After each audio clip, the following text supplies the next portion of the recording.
tentang hari Valentine. Tanggal 14 besok akan ada perayaan Valentine. Bapak Ibu sekalian yang berbahagia, salah satu negara yang membolehkan peringatan Valentine adalah Saudi Arabia dan beberapa negara yang lain. Kalau negara Eropa mesti dibolehkan karena mereka yang punya program perayaan hari Valentine. Hari Valentine ini oleh mereka disebut sebagai hari kasih sayang. Sampai di sini bisa dipahami Bapak Ibu ya. Maka di situ mereka mengeluarkan berbagai macam, yang penting berbagai macam bentuk hadiah yang mereka berikan atau mereka saling memberi kepada orang yang mereka sayangi. Baik kekasih dia, pacar dia, istri dia dan lain sebagainya. Yang oleh Islam ini perlu ditinjau lebih luas. Maka kita, orang yang tidak mengerti pada hukum Valentine ini, atau kita tak mengerti sejarahnya, atau kita tidak mengerti tentang dampak bermunculnya daripada hari Valentine ini, sebaiknya kita tidak usah mengikuti.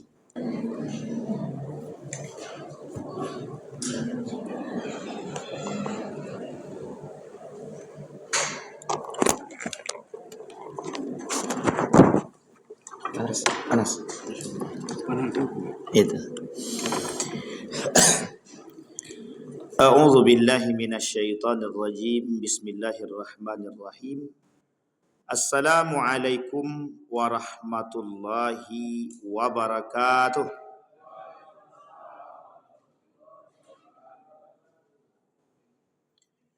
Alhamdulillahi rabbil alamin. Alhamdulillahilladzi arsala rasulahu bil huda wa dinil haq liyudhhirahu 'alad dini kullih wa kafa billahi syahida. Ashhadu an la ilaha illallah wahdahu la syarika lah wa ashhadu anna Muhammadan abduhu wa rasuluh la nabiyya ba'd. Allahumma salli wa sallim wa barik ala hadzal nabiyil karim. Allahumma salli ala Muhammad wa ala ali Muhammad fil alamin innaka Hamidum Majid. Ya ayuhan nasu taqu rabbakumul ladzi khalaqakum min nafsin wahidah wa khalaqa minha zawjaha wa batha minhuma rijalan katsiran wa nisaa wattaqullaha alladzi tasaaluna bihi wal arham innallaha kana 'alaikum raqiba. Wa qala Allahu ta'ala ya ayyuhalladzina amanu taqullaha wa qulu qawlan sadida yuslih lakum a'malakum wa yaghfir lakum dhunubakum wa may yuti'illaha wa rasulahu faqad faza fawzan 'azima. Wa qala Allahu ta'ala wa la taqfu ma laysa laka bihi 'ilmun inna sam'a wal absar wal fuad kullu ulaika kana anhu mas'ula. Sadaqallah. Puji syukur kehadirat Allah dengan mengucapkan alhamdulillahirabbil alamin, berselawat kepada Nabi dengan mengucapkan Allahumma salli ala Muhammad wa ala ali Muhammad fil alamin innaka Hamidum Majid. Mudah-mudahan kita semua termasuk orang-orang yang dikasihi oleh Allah, diberkahi oleh Allah, yang dijanjikan oleh Allah surganya untuk kita semua, yang kemudian Allah jadikan kita orang-orang yang selalu taat dan istiqamah, keluarga yang sakinah mawaddah warahmah, anak-anak yang soleh dan solihah, insyaallah. Semua kita yang hadir insyaallah husnul khatimah. Berkata baginda Nabi Muhammad sallallahu alaihi wasallam, qala Rasulullah sallallahu alaihi wasallam, laisa minna man tashabbaha bi ghairina, la tashabbahu bil yahudi wala bin nasara, fa inna taslimal yahud al isharatu bil asabi' wa tasliman nasara atau taslimin nasara al isharatu bil akaf. Rawahu Tirmizi wa hasanahu Albani. Kemudian di dalam hadis yang lain, qala Rasulullah sallallahu alaihi wasallam, laisa minna man tashabbaha birrijali minan nisa wala man tashabbaha bin nisa'i minar rijal. La'anallahu shabbaha ar-rijali bin nisa' wa an-nisa'u birrijal. Sahahahu Albani. Hadis yang kedua rawahu Muslim. Bapak Ibu sekalian yang berbahagia, di dalam surat Al-Isra ayat 36, Allah berkata di dalam ayat ini, kata Allah, la taqfu ma laysa laka bihi ilmun. Dan janganlah kamu mengikuti apa yang kamu tidak mempunyai pengetahuan tentangnya. Inna sam'a wal absar wal fuad kullu ulaika kana anhu mas'ulah. Semua itu akan kelak dimintai pertanggungjawaban, baik pendengaran, fuad hati, absar mata, semua akan dimintai pertanggungjawaban.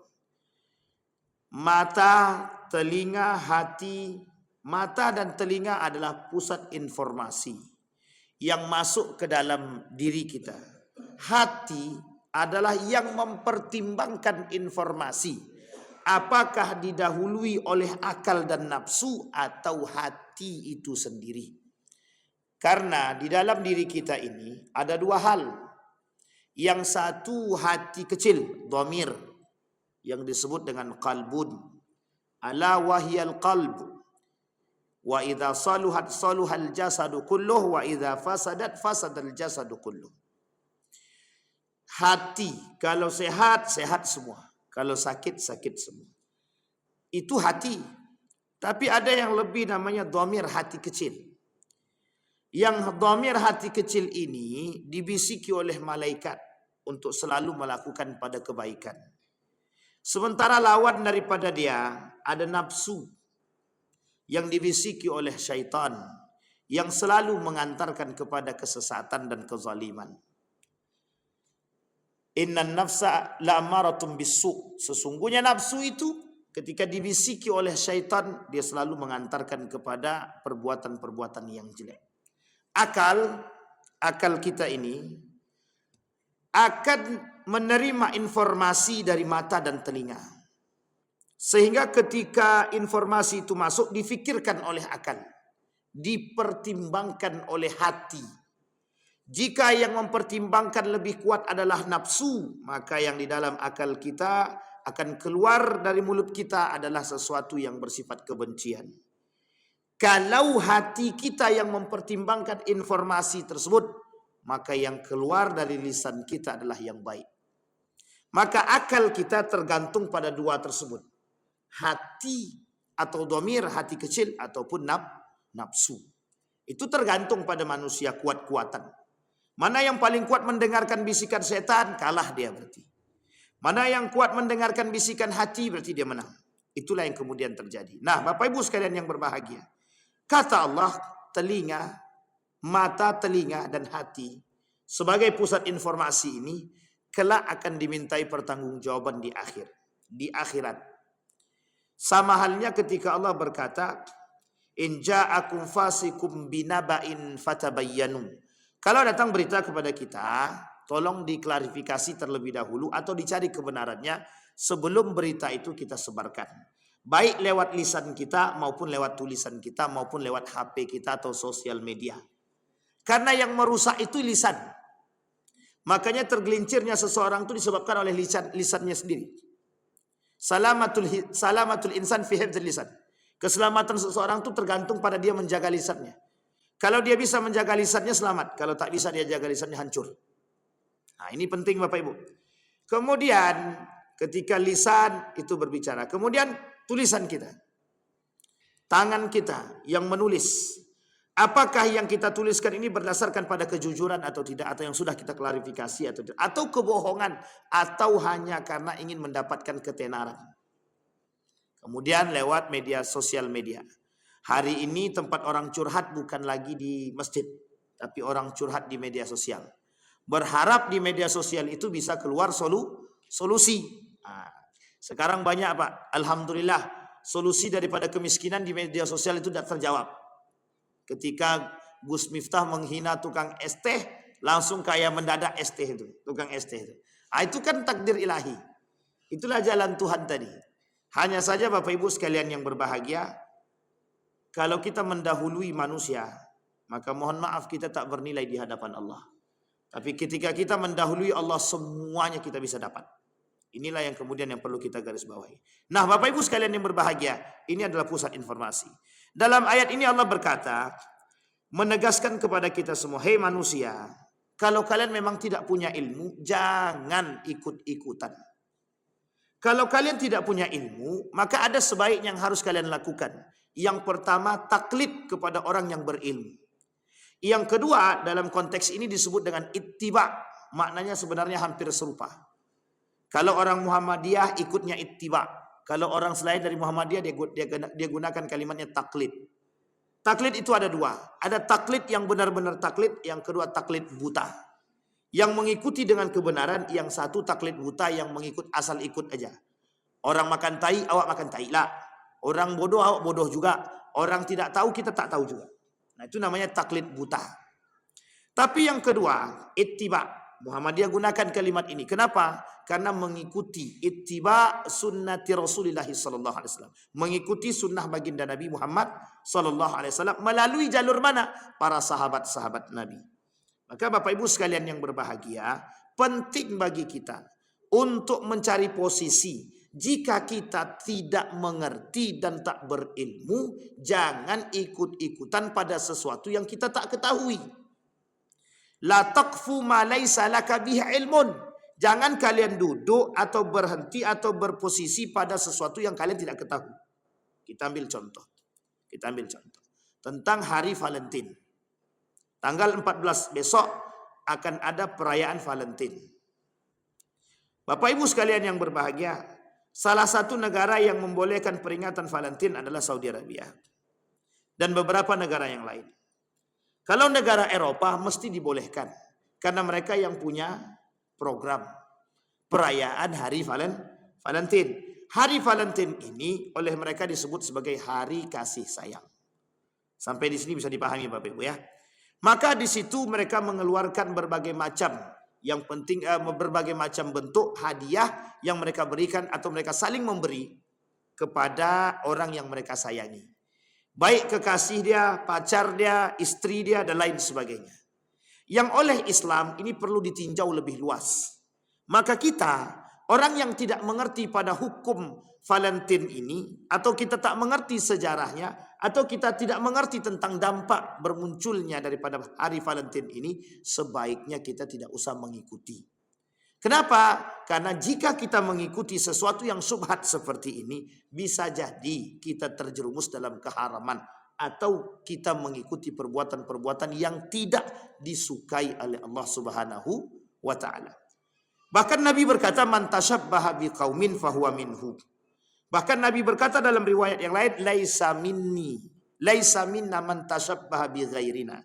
Kata Nabi, tidak dari golongan kami yang mereka mengikuti selain daripada perbuatan kami. Atau kalau ada manusia umat muslim mengikuti perbuatan orang lain, agama lain, maka mereka seperti itu kata Nabi. Man tashabbaha biqaumin fahuwa minhu. Dan dia bukan dari golonganku. Bapak Ibu sekalian yang berbahagia, apa inti daripada apa yang saya sampaikan malam hari ini? Pada malam hari ini Bapak Ibu, saya ingin menyampaikan kepada kita semua tentang perkara akhir zaman yang akan terjadi kelak di akhir zaman. Salah satu yang akan terjadi di akhir zaman adalah Bapak Ibu sekalian yang berbahagia, hilangnya nilai-nilai keislaman di tengah umat muslim itu sendiri. Itu yang pertama. Yang kedua, akan tersebar di tengah-tengah kita ini itu perzinahan yang merajalela. Dan ini prediksi baginda Nabi 1400 tahun yang lalu oleh Imam Abu Daud atau Ibnu Majah menuliskan atau hadis ini dalam fitan, kitabul fitan, kitab fitan, akhir fitnah akhir zaman. Sehingga Bapak Ibu sekalian yang berbahagia, apa kaitannya dengan hadis yang dua terakhir ini tentang fitnah akhir zaman? Yang pertama, orang muslim tidak lagi berpegang teguh kepada nilai-nilai keislaman. Kita lihat dulu. Kita kaitkan atau kita korelasikan dengan munculnya hari Valentine. Kita lihat sejarah Bapak Ibu. Munculnya hari Valentine ini. Biar kita semua ini tahu sejarah daripada Valentine. Yang pertama Bapak Ibu sekalian yang berbahagia. Hari Valentine ini adalah dibawa oleh atau dipelopori oleh orang beragama Katolik. Beragama apa? Katolik. Kira-kira agamanya Katolik itu Islam atau bukan? Bukan Bapak Ibu, itu bukan agama Islam. Tetapi Bapak Ibu, poin penting daripada ini, ketika dibawa oleh seorang yang beragama Katolik di dalam urusan kemiliteran, yang di dalam urusan kemiliteran ini dilarang oleh raja siapapun di antara mereka yang ikut dalam kemiliteran ini diharamkan bagi mereka untuk menikah atau dilarang bagi mereka untuk menikah. Sehingga Bapak Ibu sekalian yang berbahagia, ada seorang wanita bernama Valentine. Namanya Valentine, perempuan. Diberi gelar sebagai orang suci, dalam bahasa lain disebut dengan santo oleh orang-orang beragama Kristiani. Kisahnya bermula ketika seorang raja Claudius II pada tahun 2268 sampai 270 Masehi mempunyai kebijakan kepada para prajurit itu untuk melarang mereka menikah. Sehingga Bapak Ibu, ketika kebijakan ini turun, ditantang oleh para prajuritnya. Apa kata prajuritnya? Kami memiliki hak untuk saling mencintai antara satu dengan yang lain. Ketika itu, Valentine, seorang militer perempuan atau prajurit perempuan, mencintai seorang lelaki bernama Marius. Secara diam-diam menentang daripada kebijakan raja tersebut, mereka melakukan pernikahan berpacaran, kemudian menikah. Dan dia menikahkan banyak para prajurit yang laki-laki dan perempuan. Sehingga pada akhirnya dua orang ini, Marius dengan Valentine ini, ketahuan oleh Raja Claudius II dan diberikan hukuman mati. Ketika sebelum dihukum mati, Santo Valentine dan Marius itu dipenjarakan terlebih dahulu. Di dalam penjara ini, Valentine menuliskan surat yang oleh salah satu di antara penggemarnya atau salah seorang prajurit yang ikut memiliki belas kasihan kepada Valentine menerima surat tersebut atau tulisan tersebut. Tulisan tersebut bertuliskan from your Valentine, dari saudaramu Valentine. Apa isi daripada surat tersebut atau tulisan tersebut? Berharap orang-orang para prajurit ini menentang kebijakan raja tersebut agar semua orang diberikan kebebasan dalam mencintai, baik laki-laki mencintai perempuan ataupun perempuan mencintai laki-laki. Dan diberikan kebijakan kepada mereka atau diberikan hak mereka untuk melakukan aktivitas-aktivitas pernikahan. Maka Bapak Ibu sekalian yang berbahagia, menjelang kematian daripada Valentine dan Marius yang dihukum mati ini, tulisan tersebut tersebarlah.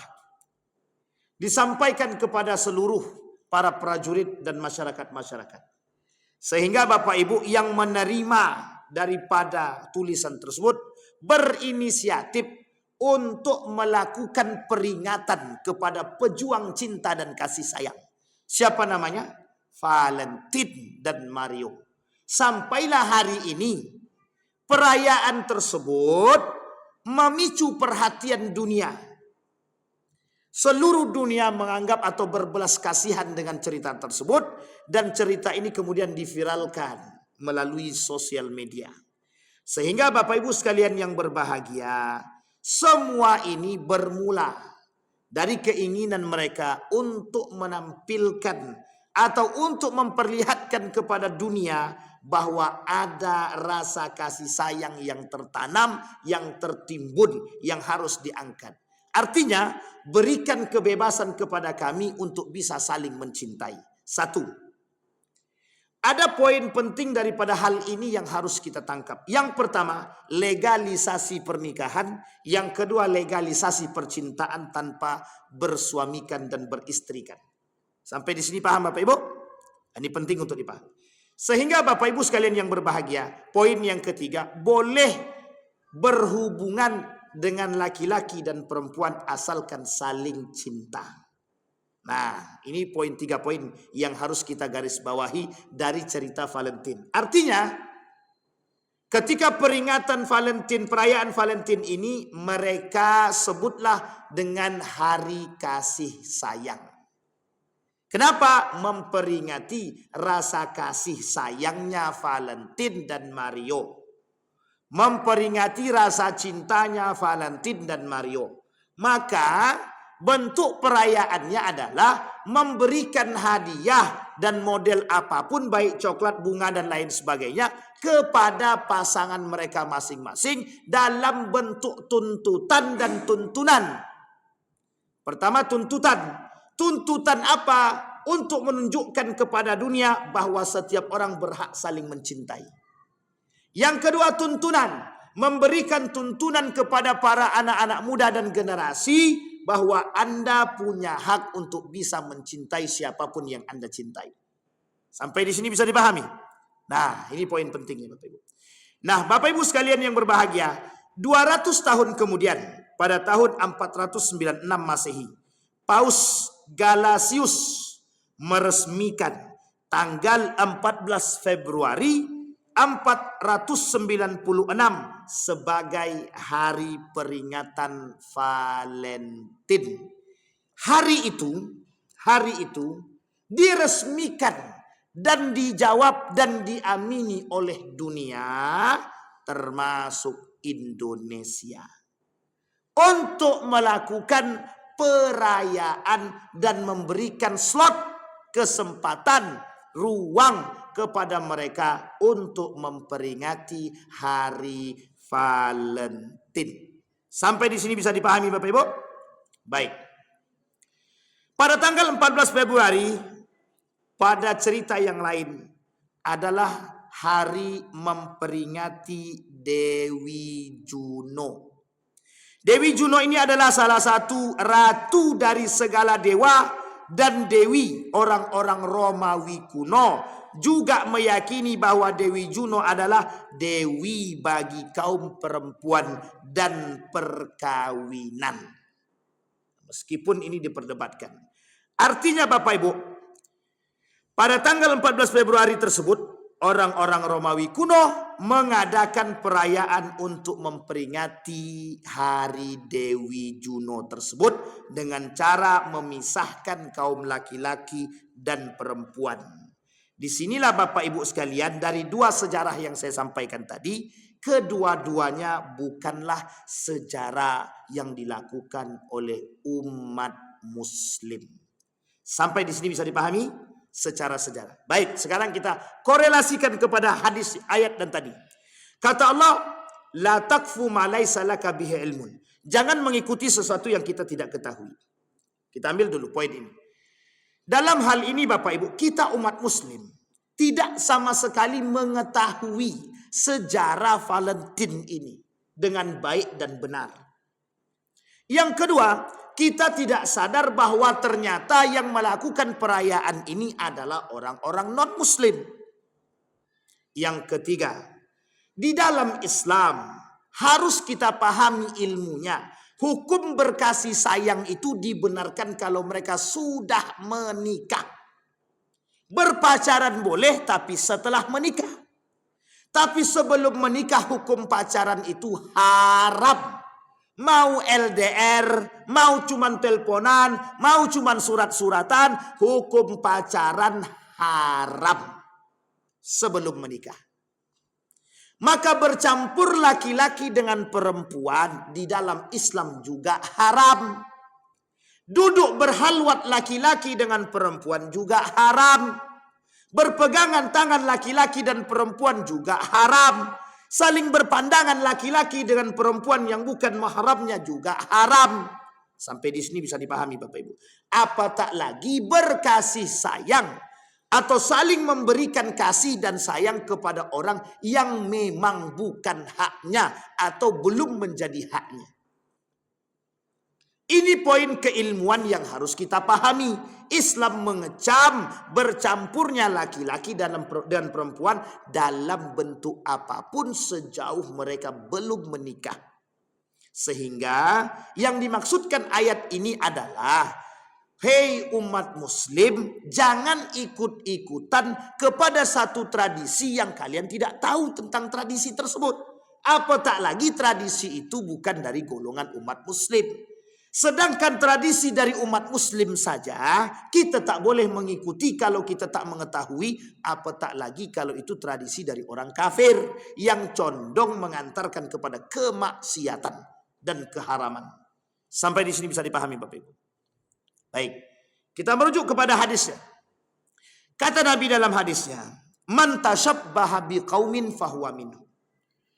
Hari Valentine Days atau hari Valentine ini, jika diperingati oleh umat muslim, secara tidak langsung umat muslim sedang mengikuti peradaban Yunani, atau sedang mengikuti peradaban Barat, atau sedang mengikuti tradisi-tradisi orang kafir yang tidak sejalan dengan nilai-nilai keislaman.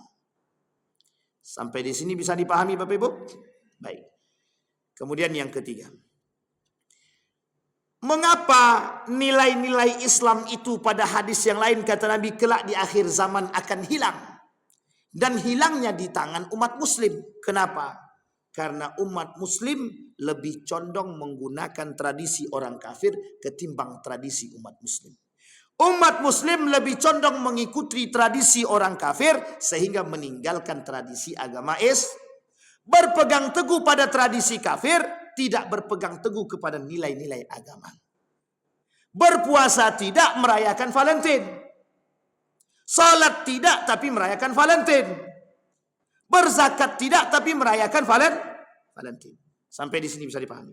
Artinya, umat muslim lebih suka pada sesuatu yang memang bisa mereka ikuti dengan akal mereka dan rasa mereka. Kalau kembali kepada agama, mereka anggap agama ini banyak aturan. Sehingga menurut mereka agama memberikan batasan kepada setiap orang untuk beraktivitas, termasuklah saling mencintai antara satu dengan yang lain. Islam tidak melarang Anda saling cinta, tidak melarang. Hanya saja Islam memberikan regulasi mencintai seseorang boleh dengan catatan sebelum Anda mencintainya maka nikahilah dia. Sampai di sini paham Bapak Ibu? Ini poin penting untuk kita harus pahami. Kenapa begitu ini harus kita sampaikan? Orang tua punya tanggung jawab untuk menasehati generasinya atau anak-anaknya. Karena salah satu sorotan dan tujuan perayaan Valentine ini ditujukan untuk generasi muda. Biar generasi muda ini memiliki hak untuk bisa saling mencintai. Sekarang kita lihat, betul apa tidak perkataan itu kita lihat.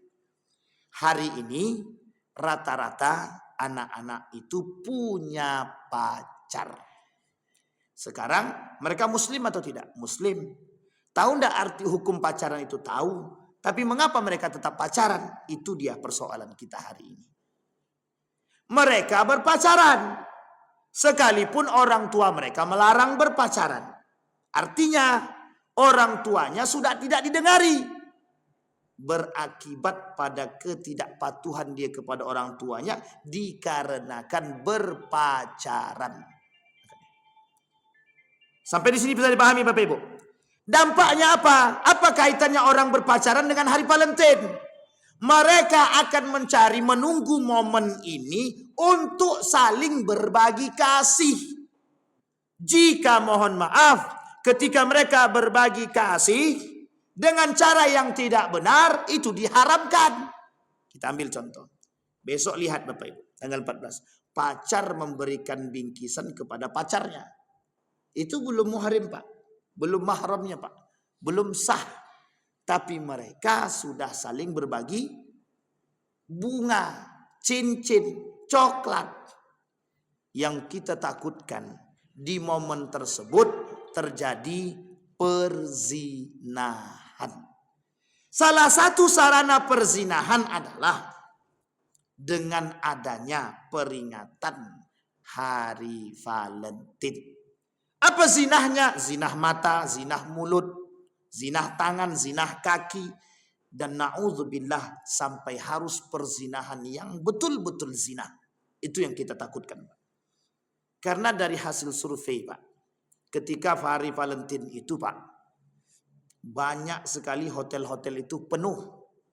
Hotel-hotel itu penuh. Penuh oleh siapa? Oleh laki-laki dan perempuan. Pertanyaannya, sudahkah mereka menikah? Wallahu a'lam bissawab. Tapi perlu kita teliti dan tinjau. Sudahkah mereka sah atau halal atau belum? Baik, sampai di sini bisa dipahami Bapak Ibu. Nah, kembali kepada poin kita Bapak Ibu sekalian yang berbahagia. Kita lihat bagaimana cara kita, bagaimana Islam menanggapi Hari Valentine ini. Kata di dalam Islam, tidak boleh umat muslim ikut-ikutan memperingati Hari Valentine. Kalau mau berbagi kasih dan sayang kepada orang yang sudah Anda nikahi dan Anda cintai, silahkan. Tapi tidak pada hari-hari tertentu. Setiap hari. Sekarang saya tanya Bapak Ibu. Suami mengasihi dan menyayangi istri kapan? Sekali dalam setahun atau setiap hari? Harusnya setiap hari, bukan sekali setahun. Dek, karena ini Hari Valentine, aku tunjukkan rasa sayangku padamu. Ini bunga. Kata bininya, anak kita sudah 3 bang. Kok masih baru ngasih kasih sayangnya sekarang? Kita udah punya cucu bang. Kok masih kasih sayangnya sekarang? Lu selama ini kemana? Itu satu. Nanti kita lihat dampak negatifnya Bapak Ibu. Yang kedua Bapak Ibu sekalian yang berbahagia. Di dalam Islam, mengikuti perbuatan orang kafir tidak dibenarkan. Dengan dalil yang tadi. Kecuali sesuatu yang pernah dilakukan oleh baginda Nabi Muhammad sallallahu alaihi wasallam. Kalau Nabi pernah melakukan, meskipun bukan tradisi, kita ambil contoh. Nabi berpuasa Asyura. Puasa Nabi Asyura ini, begitu juga kaum Yahudi berpuasa Asyura. Jadi sebelum datang bulan suci Ramadan, Nabi berpuasa. Puasanya Nabi adalah puasa Asyura. Oleh sebagian kalangan dikatakan Nabi mengikuti puasa itu. Tujuan Nabi berpuasa itu bukan tujuannya pada hakikatnya bukan mengikuti kaum Yahudi. Tapi ingin menunjukkan kepada kaum Yahudi bahwa aku lebih berhak daripada kalian ketimbang kalian dalam memperingati hari Asyura ini terkait Nabi Musa. Karena Asyura itu hari di mana kejadian Nabi Musa. Keselamatan Nabi Musa. Dan Nabi berkata dalam hadisnya, aku lebih berhak daripada Bani Israel dalam berpuasa Asyura ini. Sebelum datang bulan suci Ramadan. Ingin Nabi tunjukkan kepada mereka. Setelah datang bulan suci Ramadan, puasa Asyura ini jadi sunnah. Tidak lagi wajib. Kemudian Nabi puasa wajibnya adalah puasa Ramadan. Baik. Kecuali yang diikuti oleh baginda Nabi Muhammad sallallahu alaihi wasallam atau yang pernah dibuat. Dan itu tidak banyak. Tidak banyak. Hanya yang benar-benar saja atau yang kaitannya dengan sosial saja. Yang ketiga Bapak Ibu sekalian yang berbahagia. Yang harus kita soroti. Apa dampak daripada mengikuti peringatan Valentine Days ini? Kita lihat dulu keburukan yang timbul dari hari Valentine ini. Yang pertama, kaburnya sumber perayaan itu sehingga tidak layak umat muslim untuk ikut merayakan. Artinya apa? Dulu sejarah Valentine ini ditutupi dari kalangan umat muslim. Yang penting siapa yang bawa itu yang kemudian menjadi sorotan. Bapak Ibu sekalian yang berbahagia, hari ini kita sampaikan. Salah satu cara kaum orientalis dan kaum liberal untuk menjauhkan kita daripada nilai Islam, menjaga nilai kasih sayang dalam Islam itu adalah dengan cara menikah oleh kaum-kaum liberal, mereka katakan tidak perlu menikah untuk bisa saling mencintai. Sampai di sini paham nih Bapak Ibu? Kata kaum liberal itu, yang penting lo suka sama suka. Ya enggak masalah. Makanya pacaran itu biasa-biasa aja. Enggak ada masalah. Wong enggak berhubungan badan kok. Maka mereka menganggap zina itu hanya hubungan badan. Selain daripada itu tidak berhubungan badan. Jadi bebas dong kami mencintai seseorang. Itu haknya manusia. Dan itu manusiawi. Fitrahnya manusia. Fitrahnya laki-laki mencintai perempuan. Dan fitrahnya perempuan mencintai. Sehingga Bapak Ibu dengan dalih inilah mereka mengatakan. Apa salahnya orang berpacaran? Toh mereka suka sama suka. Toh mereka juga enggak zina. Sampai di sini bisa dipahami. Baik. Itu dampak Pak. Karena kita enggak paham sejarah. Akhirnya kita mengikuti perbuatan perayaan tersebut tanpa ilmu. Sehingga oleh mereka yang kaum liberal, orientalis, sekuler itu, mereka bahagia sekali ketika umat Islam bisa mengikuti ini. Kenapa? Karena tradisi mereka menjadi pegangan oleh kaum umat muslimin. Yang kedua, keburukan daripada perayaan tersebut. Umumnya, perayaan Valentines ini dilakukan dengan pasangan alias kekasih atau pacar yang jelas ditentang oleh agama Islam. Tadi sudah saya sampaikan hukum pacaran apa? Haram. Hukum pacaran haram. Sehingga dalam di sini Pak dari perayaan Valentine ini sebenarnya legalisasi perzinahan. Legalisasi percintaan tanpa kehalalan. Legalisasi percintaan dan kasih sayang tanpa ada aturan yang resmi. Jadi Bapak Ibu maksudnya begini. Sederhananya begini. Jangan larang orang berpacaran. Orang pacaran itu adalah haknya mereka masing-masing. Kita jangan ikut campur urusan mereka. Sekarang di Australia, di mana-mana di Eropa itu setiap orang punya hak yang tidak boleh diganggu, termasuk hak dalam bercinta. Misal kita ambil di Australia. Dari pengakuan seorang profesor kepada kami, Ustadz, di Australia itu sekarang ada tempat wisata, tempat taman. Siapapun yang masuk di dalam taman ini, baik laki-laki maupun perempuan atau mereka datang berduaan, duduk mereka, bermesraan mereka di situ. Mau apapun yang mereka lakukan asal tidak berhubungan badan atau berzina dalam konteksnya hubungan badan, maka itu haknya mereka. Siapapun yang melarang, maka mereka akan dipenjarakan. Sampai di sini bisa dipahami Bapak. Artinya apa? Legalisasi perzinahan meskipun tidak berhubungan badan. Sama Pak, di Belanda itu begini. Kalau seorang anak sudah masuk ke dalam kamarnya dan anak ini membawa pacarnya ke dalam kamarnya, maka orang tuanya tidak boleh mengganggu anak tersebut. Apapun yang mau dilakukan. Jangan ketok-ketok pintu. Karena itu sudah melanggar privasi anak. Nah, coba bayangkan. Makanya Bapak Ibu, anak SMA di sana itu sudah harus keluar dari rumah. Sudah harus keluar dari rumah. Tidak boleh satu rumah dengan orang tuanya. Harus keluar. Itu tradisi mereka begitu di Belanda. Sehingga mohon maaf, di Amerika juga begitu. Di Amerika. Saya punya jamaah itu yang tinggal di Amerika.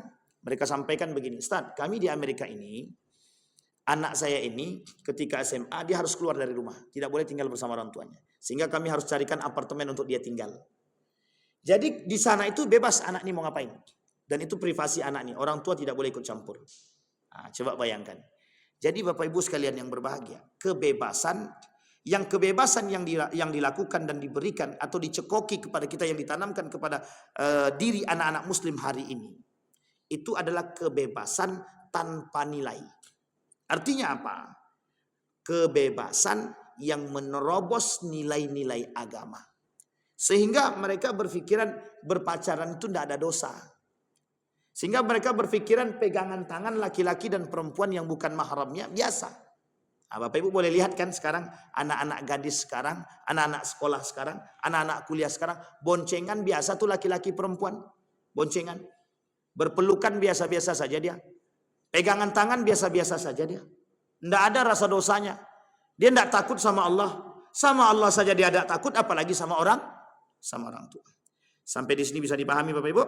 Baik, sekarang kita lihat apa dampak daripada perbuatan tersebut. Ada 3 dampak Bapak Ibu. Di dalam Islam konsep cinta telah diletakkan pada tempat semestinya, tidak menyimpang daripada naluri manusia itu sendiri. Makanya kata Nabi, man istata'a minkumul ba'a falyatazawwaj. Barang siapa yang sudah mampu secara materi dan batin, silahkan menikah. Jangan ditahan. Karena kalau ditahan mesti akan mendatangkan mudarat yang besar. Apa mudarat yang besar itu? Zina. Baik, dampak pertama. Munculnya akhlak tasyabbuh, yaitu akhlak yang meniru orang kafir, orang lain tanpa memiliki ihwal atau ilmu dalam melakukannya pada hari tersebut. Yang tadi kita sampaikan. Kurangnya ilmu dan pengetahuan kita, dan kita mengikuti itu, sehingga kita bertasabuh dengan orang kafir, menyerupai perbuatan orang kafir. Kata Nabi, man tasyabbaha biqaumin fahuwa minhum. Mereka yang bertasabuh dengan orang kafir pada hal ini, maka mereka seperti orang itu. Seperti orang itu. Artinya apa? Perbuatan yang dia lakukan bernilai kufur. Tahu kufur Bapak Ibu? Tidak bernilai ibadah dia di hadapan Allah sama sekali. Dia tak kafir, dia tak keluar daripada Islam, tapi dia kufur. Orang kafir itu perbedaannya dengan orang yang kufur. Orang kafir, satu sisi dia bukan Islam, yang kedua semua amal ibadahnya cuma di dunia, tidak ada di akhirat. Allah tak mau terima. Orang muslim, bedanya kalau yang tadi kafir sekarang muslim.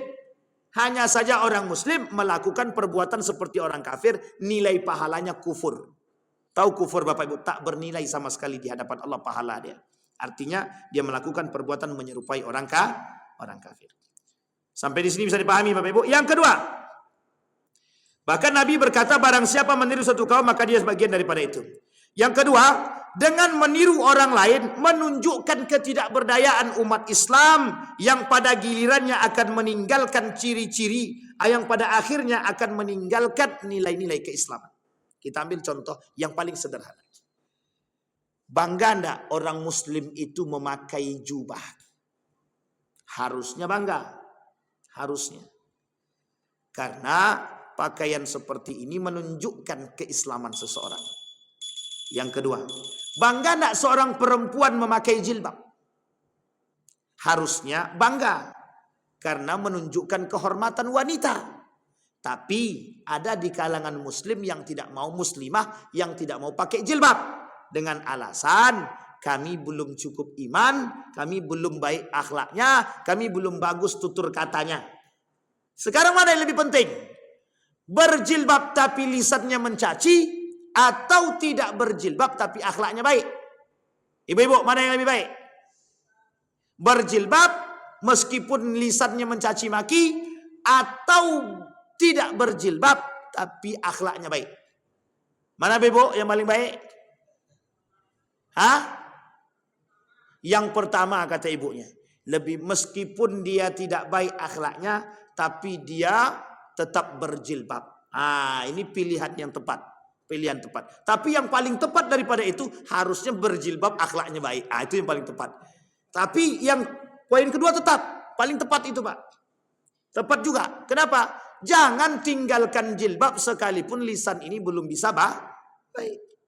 Sampai ada yang mengatakan kami belum sanggup berjilbab Pak Ustadz. Hati kami belum bersih. Sampai kiamat hatimu tak akan bersih. Sampai kiamat tidak akan bersih. Kenapa begitu? Memang hari-hari kita dengan itu. Kita butuh waktu. Bersih sebentar kotor lagi.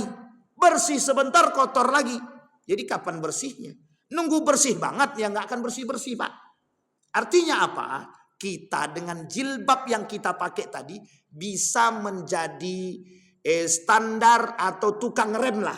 Paling tidak ketika kita ingin berkata kasar. Oh, mau mengucapkan kalimat tercela? Aku kan pakai jilbab. Akhirnya kan tertahan. Nah, ini yang paling penting. Tapi kalau kita katakan lebih baik aku tidak berjilbab tapi lisanku terjaga. Nah, ini penting untuk kita luruskan. Yang seperti ini salah. tidak ada pentingnya, tidak ada baiknya. Maka jilbab ini adalah lambang kehormatan seorang wanita. Sampai di sini bisa dipahami ya Bapak Ibu. Ke masjid dia Pak Ustadz, tapi akhlaknya minta ampun lah rusaknya. Mending si anu tuh Pak Ustadz, memang tak pernah dia sholat ke masjid, tapi akhlaknya baik Pak Ustadz. Kita kan kalau disodorkan begini di masyarakat kan bingung kita. Akhirnya masyarakat bilang, yang paling penting tuh berakhlak. Masalah sholat tuh belakangan. Yang penting akhlaknya dulu. Baik akhlaknya. Ini bersolat tapi akhlak tidak benar. Percuma aja, memalukan. Sebenarnya tak memalukan. Tidak memalukan. Sholat itu lebih penting daripada yang lain. Sekalipun mohon maaf. Makanya Bapak Ibu, kalau Bapak Ibu lihat sholat dia tapi mencuri juga dia. Sholat dia tetap, sholat dia tapi masih korupsi dia. Kita ingatkan tetap. Tapi jangan katakan sholatmu tak bermanfaat. Kenapa begitu? Karena besok tak sholat dia. Kalau tak sholat dia, kita juga yang repot. Sudah tak sholat, akhlaknya buruk lagi. Habis. Lengkap semua kerusakan dia kan. Sampai ini yang harus kita pahami. Baik. Itu yang kedua. Yang ketiga Bapak Ibu, yang terakhir. Secara tidak langsung memberikan keuntungan kepada pihak kapitalisme, liberalisme atau orang-orang kafir, dan menjadikan umat muslim sebagai konsumennya. Mereka yang membuat, mereka yang memproduksi barang-barang tersebut untuk kepentingan perayaan mereka, sementara pembelinya adalah umat muslim. Program Valentine ini program kerusakan iman, program kerusakan akidah, program pengerusakan apalagi tauhid. Jadi yang punya program orang kafir, yang berpegang teguh pada program ini orang munafik, yang menyebarkan juga orang munafik, yang tersiksa orang beriman. Orang kafir, orang munafik kerjasama untuk memuluskan perjalanan program Valentine ini. Orang beriman berperang dengan hati, ikut tidak, ikut tidak, ikut tidak, sehingga dia berperang. Tak ikut dianggap katrok, ikut melanggar akidah. Itulah cobaan bagi kita orang beriman. Maka Bapak Ibu sekalian yang berbahagia, dari apa yang saya sampaikan malam hari ini tujuannya satu. Tolong sampaikan kepada anak-anak generasi kita. Tidak usah ikut-ikutan dengan Valentine ini. Satu. Yang kedua, mengikuti Valentine ini merusak akidah. Yang ketiga, merusak keimanan. Yang keempat, menjadikan kita kaum munafik. Yang terakhir, menjauhkan kita daripada nilai-nilai keislaman.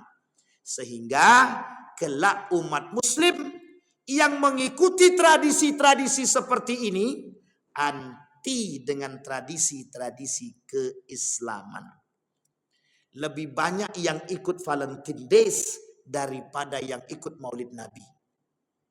Lebih banyak yang ikut lebih banyak orang memperingati hari Valentine seluruh dunia ketimbang memperingati hari Isra dan Mi'raj. Ketika Valentine semua keluar, hotel penuh. Ketika Isra Mi'raj, orang yang ditengok di masjid itu, orang dari masjid sebelah, besok orang dari masjid sini yang ikut ke masjid sebelah. Orangnya itu aja. Satu masjid, dua masjid, tiga masjid, Isra Mi'raj sepekan baru nih, orangnya rupanya lintas masjid, jamaah lintas masjid semua. Artinya adalah kita hari ini bersama-sama berjuang melawan tradisi-tradisi itu. Salah satu perang pemikiran itu produknya adalah perang dengan budaya. Jadi mereka akan masukkan budaya mereka untuk diikuti oleh umat muslim di negara Republik Indonesia ini. Apapun itu bentuk budaya mereka, itu mesti condong mengantarkan kita jauh daripada nilai-nilai keislaman. Saya kira itu saja, mudah-mudahan ada manfaat bagi kita semua. Tolong sampaikan kepada generasi kita agar mereka terselamatkan dari huru hara dan prahara-prahara akhir zaman, agar kita masih bisa mempertahankan akidah yang benar di akhir zaman. Amin ya rabbal alamin. Fa'tabiru ya ulil absar la'allakum tuflihun. Assalamualaikum warahmatullahi wabarakatuh.